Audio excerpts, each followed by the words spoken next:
Thank you very much, everybody, for joining this session today. The topic today is about asset management.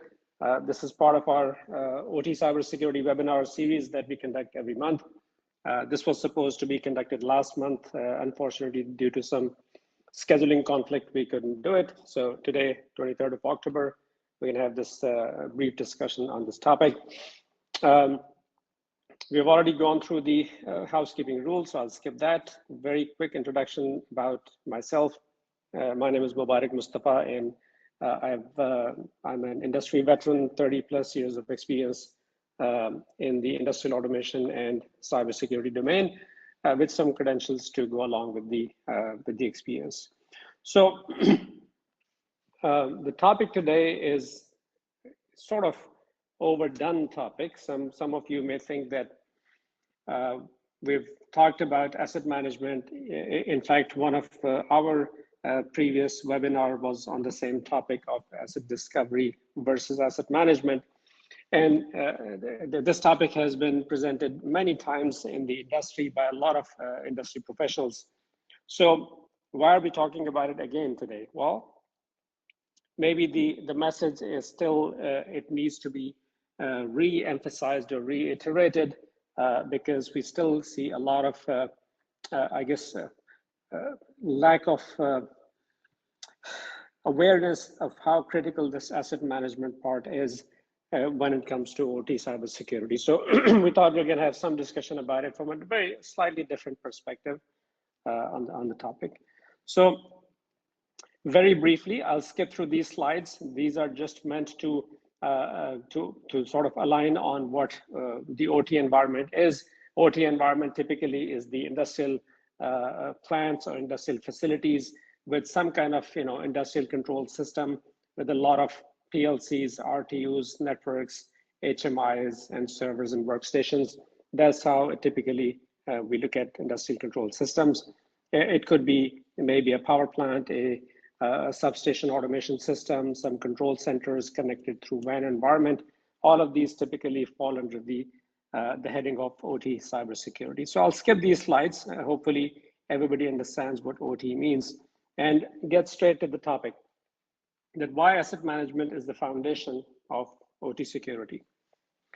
I've put up a couple of sort of snapshots of different industry standards and frameworks. I'll start with the NIST cybersecurity framework, one of the most, I guess, known framework for cybersecurity.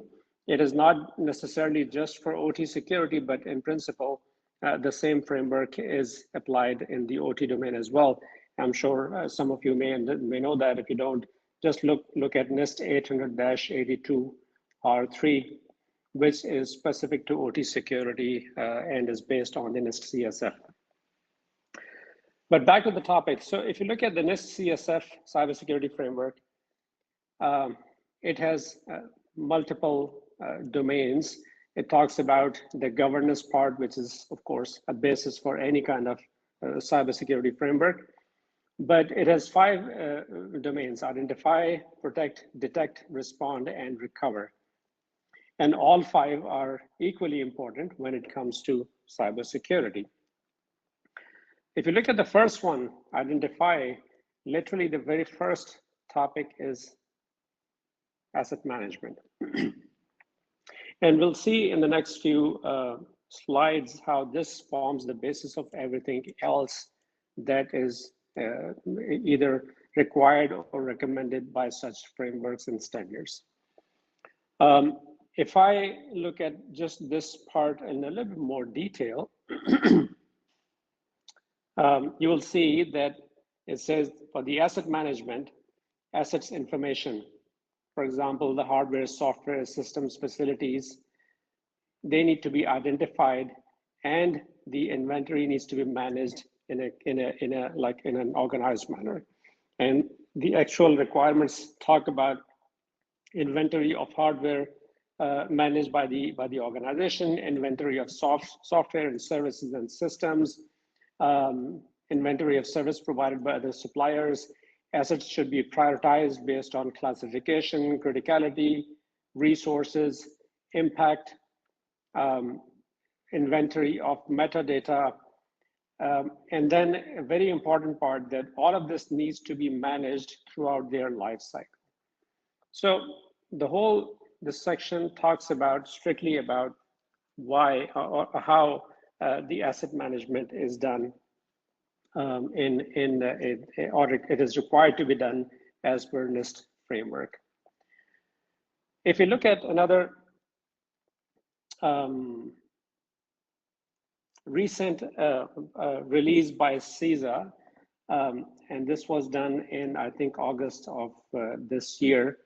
CISA released another guidance. It's a guidance, it's not a standard, but you can look at the topic, the heading of the guidance: Foundations for OT Cybersecurity, Asset Inventory Guidance for Owners and Operators. And while I was reading through it, I've just thought about it, that why did CISA need to release another guidance on it? We have so many different standards and guidelines and frameworks that talk about asset management. So what was the need of releasing it again in 2025? And that got me thinking that maybe there's still a need in the industry to emphasize the importance of OT security when it comes to it being the foundation of cybersecurity. So even the wording that we have in the introduction of this guidance, it says that OT asset inventory, an organized and regularly updated list of an organization's OT systems, hardware, and software, is foundational to designing a modern, defensible architecture, because without an inventory, the organization do not know what they have, and there's no way they'll be able to effectively protect those assets. So let's look at this in a little bit more detail on why this I guess message of OT, of asset management being the foundation, is being emphasized again and again. Another very important standard or relevant standard for OT cybersecurity is the ISA 62443. They recently released 2-1. Last year, it was released, the updated version. It has some requirements for cybersecurity, divided into different security requirements and clauses. Let's look at these and see how we can implement these requirements without a decent or good asset inventory. Obviously, if you talk about the very first requirement, it says inventory management of industrial automation control system, hardware, and software must be done. And there are multiple requirements under this heading. But let's say that we have done some asset inventory. How does that become the foundation of OT security? So let's look at that. Let's say we have to do network segmentation, all right?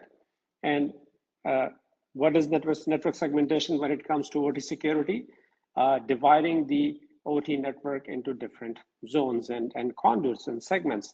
And if I just go back and look at the example of the example network that I showed up here, this one. So a segmentation would mean that maybe this is a separate network segment here, and this is a separate network segment. This one is separate, for example. How will you decide, how will you design your segmented network architecture if you don't even know what assets you have and what is the function of each asset, what is the criticality of each asset? So you need to know for each of the devices, each of the assets, whether they're control assets like PLCs and controllers, or computer assets like servers and workstations, or network assets like switches and routers and firewalls and gateways. Unless you have a very detailed and deep asset inventory, I'd like to write this word up here, deep asset inventory, how will you decide what your network segmentation should look like? So going back to the 62443 requirements, to perform good system network segmentation, we need to know what our asset inventory is, a good, accurate asset inventory. You need to implement component security. or you need to do patch management, or you need to do malware protection, endpoint protection you have to implement. And of course, in OT environment, the endpoint protection may be based on the criticality of different systems, maybe the availability requirements of different systems.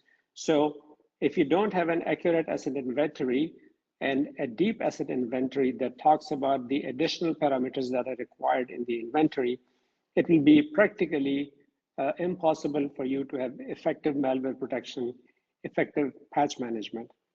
Similarly, user access control, identification, authentication, authorization, who should have what access to which device or which asset. Once again, if you don't have deep asset inventory, how will you decide who should have what access to which device? So we can look at all the different details of these requirements of different standards, and we will find out that in most cases, without a good deep asset inventory, well-managed asset inventory, it will be practically impossible for you to have effective security controls in place. Something as simple as firewalls. There's a lot of, I guess, perception in the industry that implementing these technologies gives you the real protection, which is partly true. But once again, I go back to my good old diagram over here. All these, the fire type devices, let's say these are the firewalls. And I need to configure this firewall to allow certain traffic from maybe the MES server here to the HMI on this network.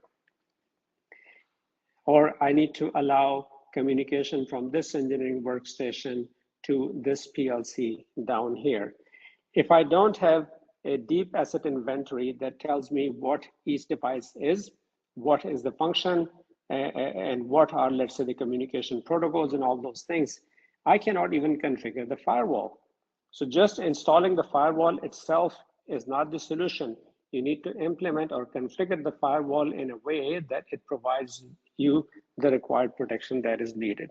So if you don't have a good asset inventory, you cannot even configure a firewall, let alone some of the advanced security controls that a lot of folks talk about. So we'll look at a couple of more examples of how a good deep asset inventory would be a must to implement an effective cybersecurity regime. Let's look at from different operational aspects of cybersecurity to see how asset inventory benefits it. Operationally, it gives you a visibility of all your assets.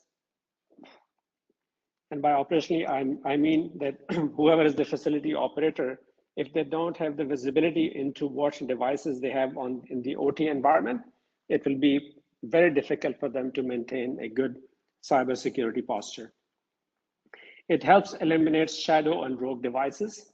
In the OT environment, we know that devices need to be very well identified before they are connected to the network. So if an unknown or unauthorized device is connected on the network, you need to know about it. If you don't have a good asset inventory, how would you know which device is authorized and which one is not authorized? Another very important part, cybersecurity, from cybersecurity perspective, as well as from operational perspective, lifecycle and obsolescence management.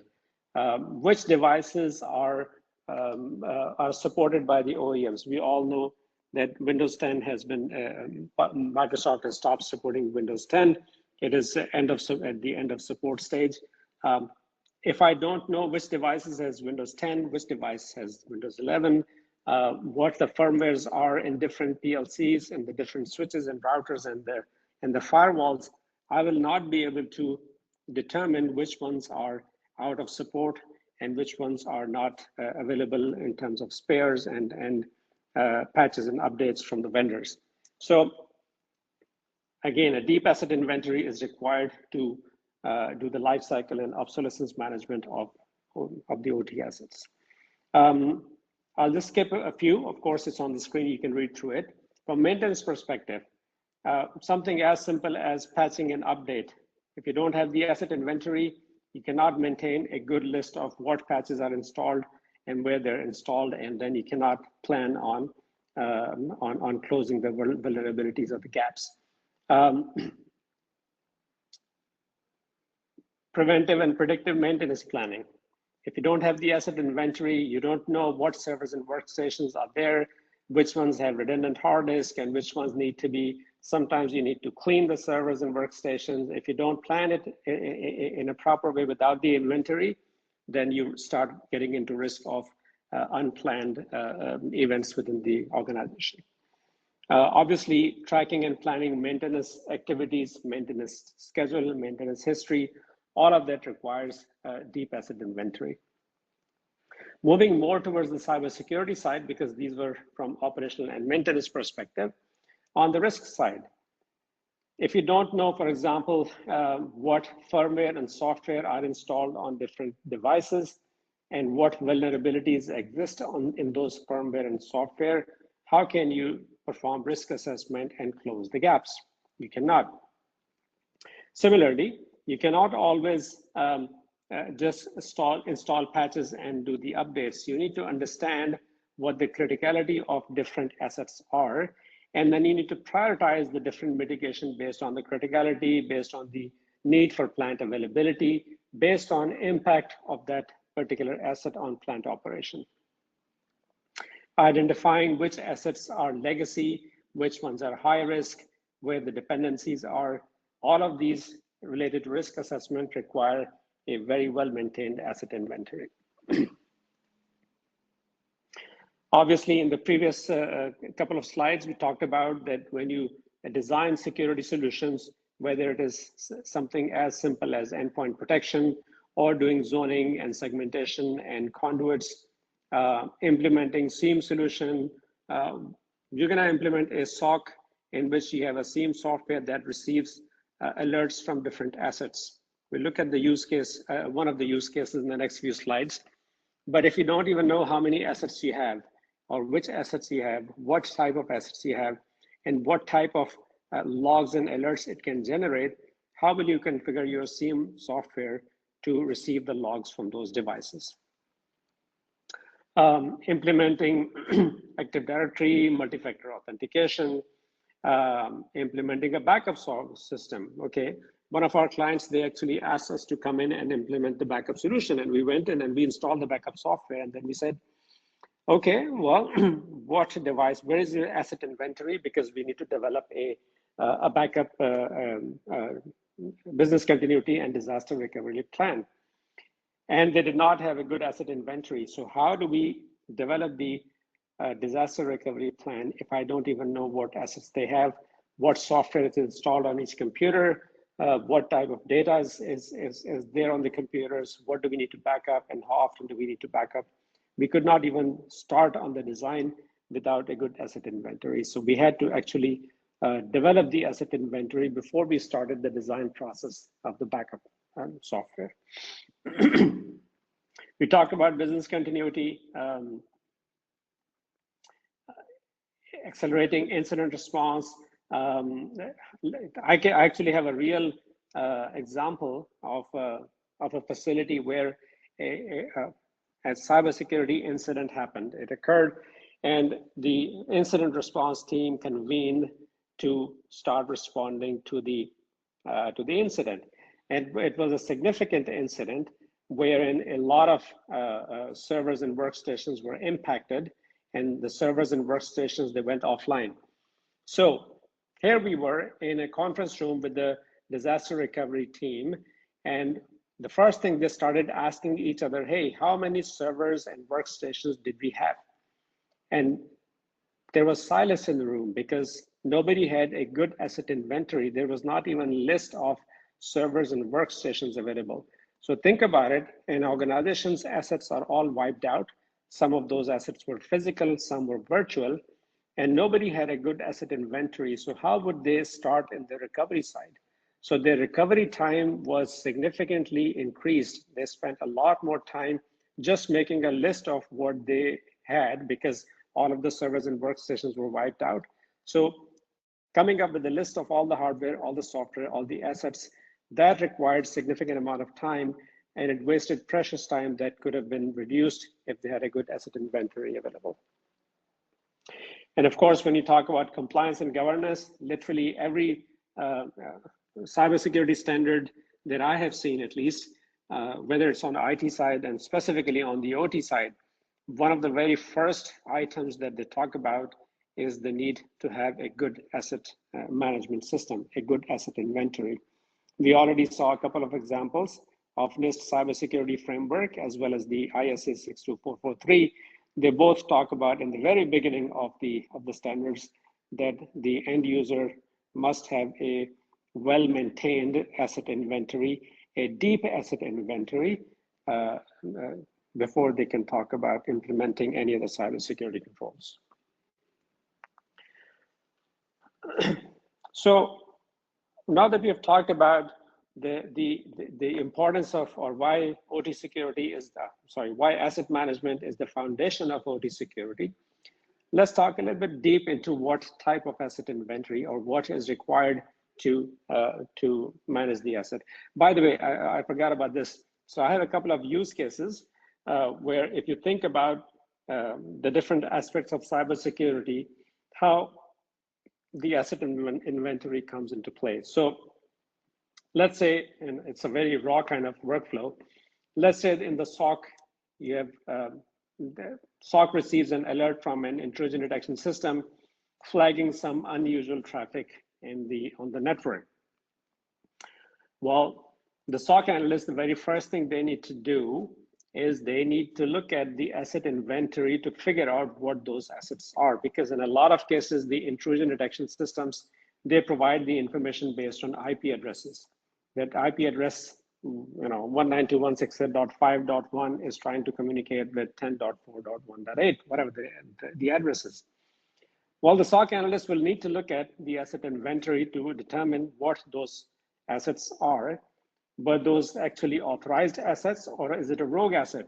And even if they are genuinely authorized assets, what is, for example, the criticality of that asset? What is the function? Is it let's say a DCS server, an operator workstation, an engineering workstation? What is that device doing? But most importantly, they need to know who is the owner of that device, because they need to maybe contact the owner. Hey, we saw suspicious activity going on that particular device. Can you please go and check? So if you don't even know who the owner is, then how will they move to the next step? So once they determine that, then they will prioritize the response and they will look at the impact, and then maybe they will escalate it to SOC level 2 or whatever the response is. So bottom line is that right at the beginning, right at the time the incident happens, the very first thing a SOC analyst would need is a very good deep asset inventory. Okay. The next use case we have, I think we've already talked about it briefly, that there's an application server that is running some critical process. It breaks down because of either a hardware malfunction or maybe it's a cybersecurity incident. But if you don't have all the details about what was the hardware make model, what was the installed operating system, what software was installed, where was the backup stored, is there any spare hardware available, all these details. If you don't have those, forget about moving to the next step, because the next step would be to coordinate with either the vendor or the OEM or your own warehouse to get the spare hardware. And then you will need to obtain the software license and the software installation media to reinstall or maybe even restore the backup. All these things need to be managed. But before you can get to that point, you need the asset inventory. Without that, you can't even move forward. So now that we have talked about a little bit, re-emphasized, I would say, why asset inventory or asset management is so important for OT cybersecurity. I'll just briefly talk about the concept of when we say deep asset inventory, what does that mean? And this is important because in a lot of cases, when folks hear the word asset inventory, the very basic parameters come to mind. Hey, I just need the name of the computer and the IP address and maybe the make, model, and that's about it. True, that's the starting point. Without that, you don't even know, you can't even identify the item, the asset. But when we say deep asset inventory, of course, beyond the identity, the name tag, you need to know the location, physically where it is installed, which maybe city, depending upon how big the organization is, which country, which city, within the city, which plant, within the plant, which unit, which building, which room, which cabinet. You need to be able to clearly identify the location of that asset. What is the asset type? What is the business function? Who's the owner and custodian? What, of course, is the make, model, and part number? What is the serial number? Why do I need to know the serial number? Well, without the serial number, we talked about the life cycle and obsolescence management. If I don't have the serial number, I don't know whether this particular device or asset is, let's say, still in maintenance contract, or is it still under warranty, or is it the warranty is expired? Is the spare available or not? All this information is required for me to manage my cybersecurity. But this is just the very first part. Identity of the asset is just a very small item. And you can, I'll just quickly browse through these in the interest of time. You need to know all the network details like the host name, IP, MAC, serial number, if there's a gateway, if there are any VLANs, network zone, ports and services that were supposed to be open or closed, depending upon, let's say, if it's a firewall, what were the configurations, which protocols were allowed. So a lot of details about the network connectivity of that device. On the software side, which software was installed, what was the version or the build number, what function it was performing. Let's say if it's an operator workstation, is it an HMI, is it an engineering workstation? Those details are also required to be maintained in the asset inventory. I'll skip through some of these. Access management, what user accounts had access to that computer, who were the account owners, what were the user groups and group policies, what level of access was authorized to that user ID, what was the account status, is it enabled, disabled, when was the account created, how long the account was created for. All these things are kind of, you know, relevant to the asset inventory part. A few other things I'll just quickly talk about, that within the same asset inventory, you should have a detailed documentation about business continuity. Was there a redundant, high availability system installed or not? Was there a backup system installed or not? And if there was a software or a hardware backup taken, an image taken of the workstation, or a backup taken of the engineering software or the engineering file, what was the backup plan? Who was the backup owner? What type of backups were taken? Backup log, backup path.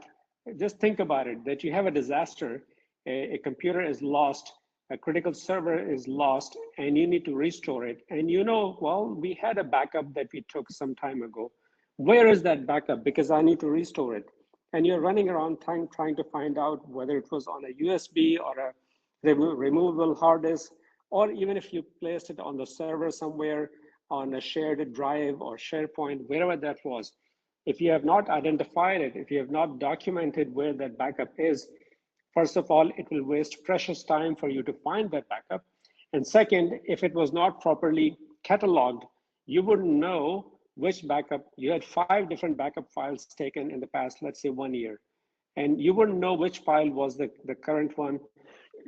Maybe you will look at the date of the backup file to understand, but that's not the best way to do incident response. So you need to catalog all that information for each asset so you know what and where and how. Lifecycle management, we have briefly talked about it. I'll retouch it again, that who are the vendors, whether any support contracts are in place or not. Is it under warranty? What are the license and renewals? This is a very difficult topic because sometimes when you take backups of your control system software, the licenses are sometimes tied with either a hardware configuration or some other kind of license key. If that particular computer is lost and you bring in a new computer and you try to install the same software, maybe the restore may not work, or the software installation would require the license files, and you will get stuck because you didn't have the license file identified or backed up or clearly planned on where to get that license file. So what you see on the screen, this is just a glimpse of when we talk about deep asset inventory, this is what it means. It's not just about identifying the name and the make, model, and the serial number. It goes beyond these very basic metadata. It goes much deeper. It should go much deeper than that to have an effective asset inventory.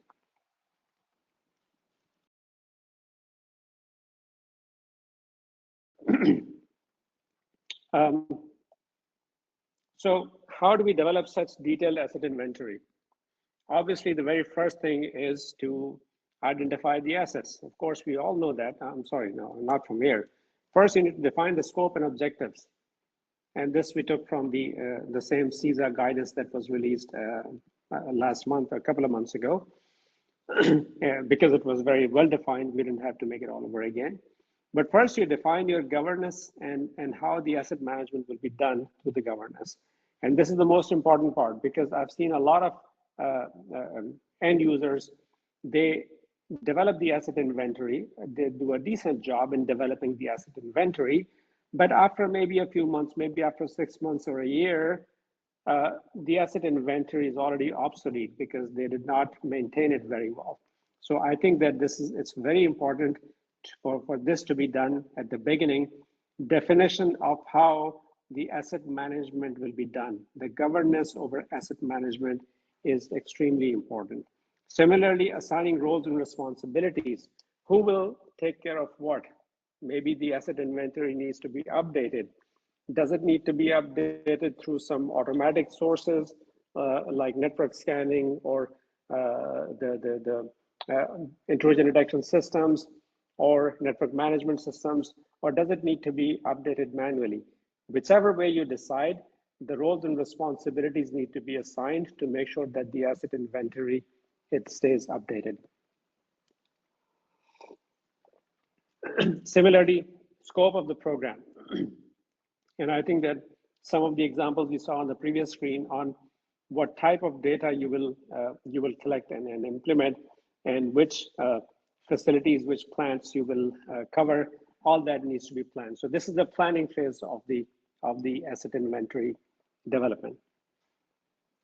In the data collection part, obviously you need to identify the assets and you need to collect the different attributes. And in the previous slide, we looked at different possible attributes that you may need to collect.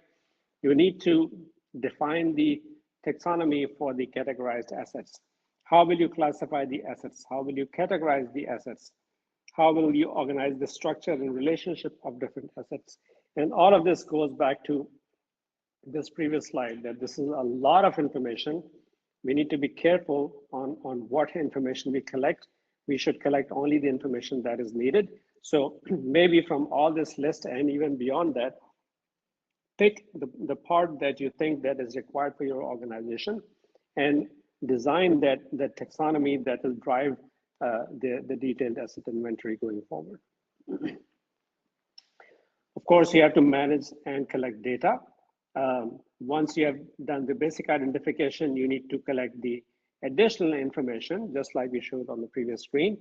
And of course, you need to have a centralized, a well-designed place to store the data where it is easily accessible to all the required stakeholders, all the required users. That's extremely important. And last but the most important part of this one, like I said, that, and it connects, in my opinion, with the governance over here, that if you design or if you develop the asset inventory and you don't have the governance in place to maintain the asset inventory or to manage it, then most likely after some time, it will become obsolete. You need to have complete life cycle policies for how to manage the asset inventory.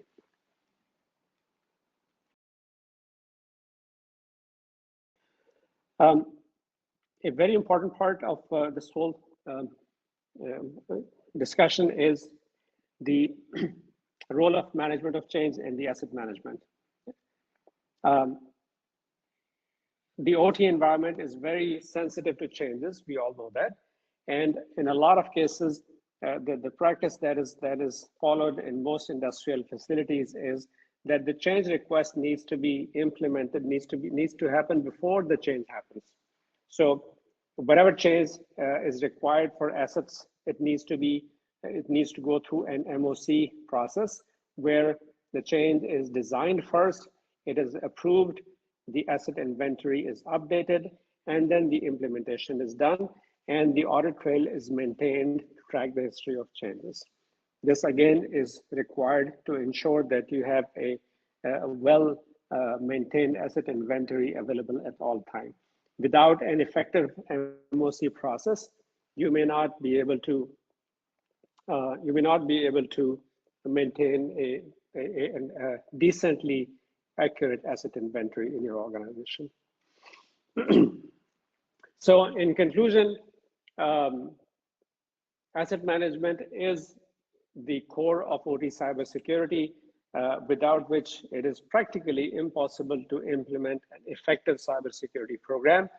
You may have a false sense of comfort or security that, okay, well, we have implemented some firewalls and endpoint protection and maybe some IDS solution and the SIEM solution and the SOC, but you may not necessarily have a real effective cybersecurity because you may have rogue assets, you may have assets that are not maybe patched or updated, or assets where the configuration, the baseline configuration and the policies are not implemented according to the organization's requirements. So so while you may have some security controls, the effectiveness of those security controls would be questionable. And change management is an integral part of asset management. If you don't follow the change management process, then even if you are able to develop a good asset inventory, maintaining it over the life cycle of the plant will be practically impossible. A well-maintained asset inventory, obviously, all cybersecurity talks about risk and vulnerability management, and then including the results of those in the design and implementation of security solutions. Without a well-maintained asset inventory, it will be extremely difficult to implement those security controls. So I'll leave it at that. If you have any questions, please feel free to ask.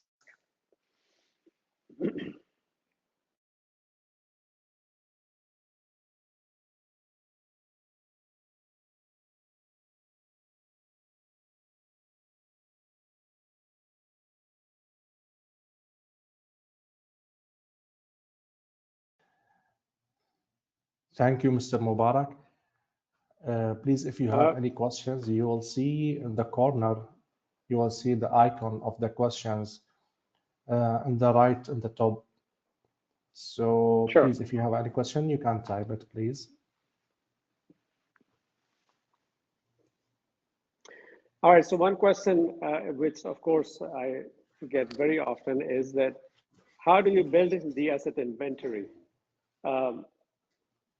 I think that it was probably covered very briefly in some of the slides. I'm not going to go back and forth. Developing asset inventory is a very intensive process. A lot of folks, they take it lightly in the sense that, okay, we'll scan the network using some network management software or some network scanning agent, and it will give us the asset inventory. The answer is no, it doesn't work like that. Because first of all, you may not be able to scan the network, the complete OT network. It is usually not practical to completely scan the OT network. Second is that even if practically it is possible, in a lot of operational facilities, it is not considered safe, or it is not considered it's considered high risk to do network scanning. And thirdly, network scanning doesn't give you complete asset inventory. For this part, I will go back to one of our previous slides because this part, look at this. This is the deep asset inventory we talked about. I'll pause over here and I'll let you all just look at it and see how much information can you obtain through those so-called automated tools, either through network scanning agent or through network monitoring software or through other kind of, network data collection tools. Maybe no more than 10%, in my opinion. Maybe you will get the IP, for sure you will get the IP address, maybe the make model in some cases, maybe, of course, MAC address. But beyond that, think about it. The criticality of I'll just try and highlight a few. Business function, which network scanning agent will tell you that this is an operator workstation, or who's the custodian of this software, who's the owner, what is the location? Physically, it is in XYZ city in this plant on building number 4, room number 3, cabinet number 5. No software scanning software will tell you that. And beyond this identification part, pretty much all of this that you have on this side and all of this that you have on this side, very limited information you can get through those scanning agents. So you have to collect that data, as much data as possible through those automated tools, but a significant amount of data has to be collected and entered manually. In fact, if I go back over here to this process, you will see that actually, the CISA document itself talk about, literally it uses the word data needs to be collected automatically and manually to make sure that you have a complete picture of the asset, of the deep asset information that is required. Another question that I have is, which tools are used to identify the asset inventory? Is there any specific tool for that, or we have to make this manually? So I think while I was answering this question came up earlier as well. There are some network scanning tools you can use. I don't know, SolarWinds, WhatsUp Gold, or maybe even some basic network scanning if you want. If you're a network junkie, you can even use Nmap or those kind of tools as well to scan the network. But I'd caution you that active network scanning in OT environment is a little bit risky. It's not something that is not allowed. But when I say risky, you just need to understand what scanning tools you're using and what type of network it is. So you need to be a little bit careful about it. But once again, you will not be able to get a deep and detailed asset inventory through any of the scanning tools. It's not about that the tools are not there in the market. It's about the underlying technology and the nature of industrial control system environment, the segmented networks that you have, the different offline environments that you have. A lot of networks are not even accessible. It's not even about scanning the network. The network is not even accessible. How will you scan it? What about all the offline devices? What about all the standalone devices that you have in the OT environment?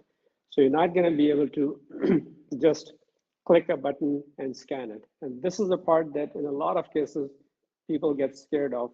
Hey, it's a lot of work. It's a lot of manual work. It takes a long time to build the asset inventory. And the answer I give is, yes, absolutely. What choice do you have? Just because it is a lot of work to build a detailed asset inventory doesn't mean that you shouldn't do it.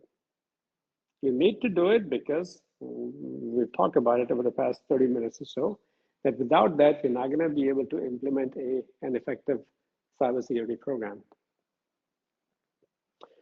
Another question is, what if it is a large plant? Hope this task won't be cumbersome.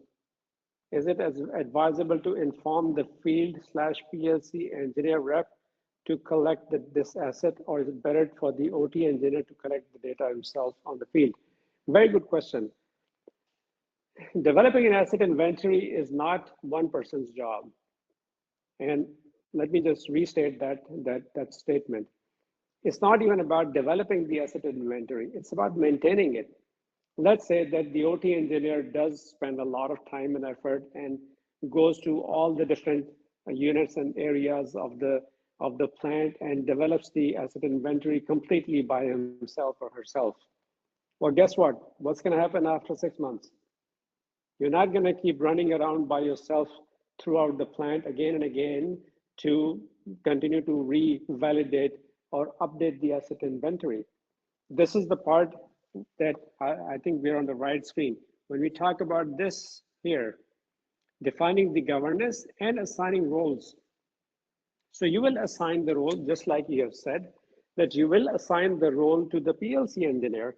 In fact, what I typically recommend is that in a large organization, just like you have divided the responsibility to maintain the control systems among different personnel. So you have maybe 10 units in the plant, and for each unit, you have one PLC engineer or control systems engineer or system administrator, whatever you call them.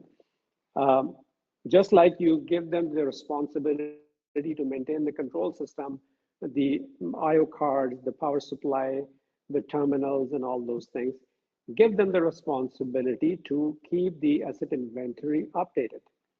And what we typically recommend is to use a distributed asset management system. I'm not saying asset scanning system. A lot of folks, they like to keep the inventory in Excel. Nothing wrong with it, but it is not practical for large organizations with distributed roles and responsibilities to maintain the asset inventory in Excel. So if you have a good software, which is a centralized software, but allows for distributed users to develop and update the asset inventory, that's the best way to make sure that you will always have a good and effective asset inventory. So that was a detailed answer, but I'll reiterate that no, it's not a one-man job, one-person job. You do need a team. Implement an asset management software that allows for central management, but distributed maintenance of the asset inventory, and give the task to the individual engineers or technicians who are responsible for the respective sections of the control systems.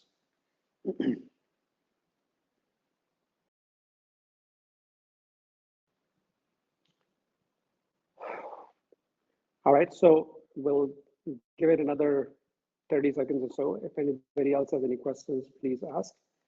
Otherwise, we'll conclude the session today.